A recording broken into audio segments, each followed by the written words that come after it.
Hello everyone, Ali Batista here today.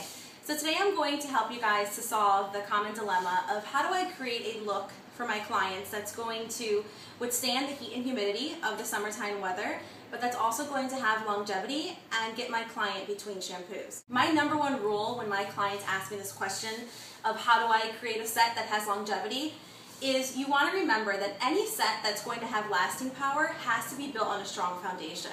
So there's two factors to consider when you're creating a foundation for your hairstyles.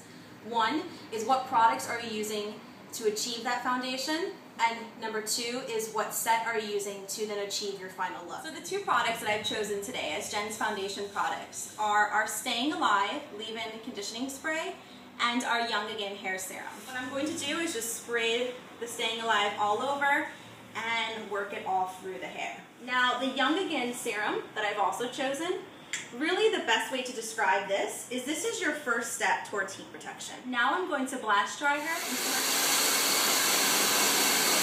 So now that I've got Jen's hair about 60% dry, now I'm going to start layering in my styling products. I'm going to use Bodybuilder Volumizing Mousse as my styling product. What's great about Bodybuilder, and the reason I always lean towards it whenever I'm creating a set in the hair, is that Bodybuilder is a volumizing mousse that's going to work roots to ends. Once I've got this Bodybuilder mousse completely worked into Jen's hair, I'm then going to finish my blow dry and get her 100% dry before I pop in any curlers. Now we're going to start to map out our sectioning for our look that we're trying to create today. So the first section I'm going to create in Jen's style is is a long rectangular section. I usually refer to it as a mohawk section. I'm using a large Kevin Murphy curler, and I'm using my 1-inch Marcel curling iron. Guide when you're doing roller placement in this center section is to start at the recession corner of the hairline.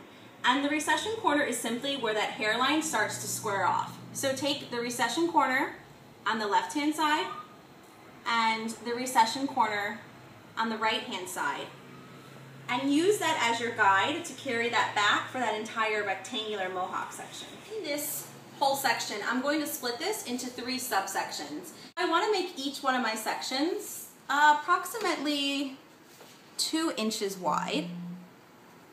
I'm going to stand in front of my client and ask her if you could just drop her head down a bit. Everything is off base and over directed. I'm just going to do pretty much a basic barrel curl, just keeping in mind my placement. And you always want to make sure to keep that iron on the hair until you can really feel the heat penetrating through. If you don't heat the hair up well enough, you're not going to get a solid set to this look. With little teeth on the curler, I'm going to work at smoothing out any snarls, and I'm going to roll up. Then, as you saw, I twisted my band, and that's just to help to minimize any denting that I'm going to. So now that I've got the top rollers in, I'm now going to work on my side panels. So I'm going to just section this out right here from the corner of that crown piece straight down behind the ear. And I'm going to do the same thing on the left side that I do on the right side. Now this full piece right here, I'm going to turn this into 2 subsections. So once again, using that recession corner as a guide, I'm going to go straight down from the recession corner at a diagonal right behind the ear. Then I'm just once again going to take my iron, over direct it and off base, keeping that iron in the hair until I really can feel the heat penetrating through. So now for this back section, I'm going to leave more drag at the root, so that way we've just got that bit of wave at her ends. So going right here from my top section, I'm going to slice that down all the way to the nape of the neck. I'm then going to turn these 2 sections into 2 subsections on each side. So I like to use that occipital bone as a guide because I'm maintaining that diagonal. And I'm just going to do a slight U shape right around the occipital bone. I'm taking my 1-inch curling iron, still maintaining the over direction of the curl, and I'm only going to roll it up till my iron is about even to where my rollers are placed in the front. Kevin Murphy curler, and I'm just going to pop that in. Following with what I said earlier, right from the end of where my other section was sitting, and I'm cutting that straight down to meet my other seam. And these rollers are going to be much like the front ones, where they're going to sit piggyback to the ones underneath them, and they're going to have that same drag, over direction, off base. So now that I've got all the rollers placed in Jen's set, I want to make sure to let her cool down completely. So now that Jen's completely cooled, I'm going to remove all of my rollers. All of my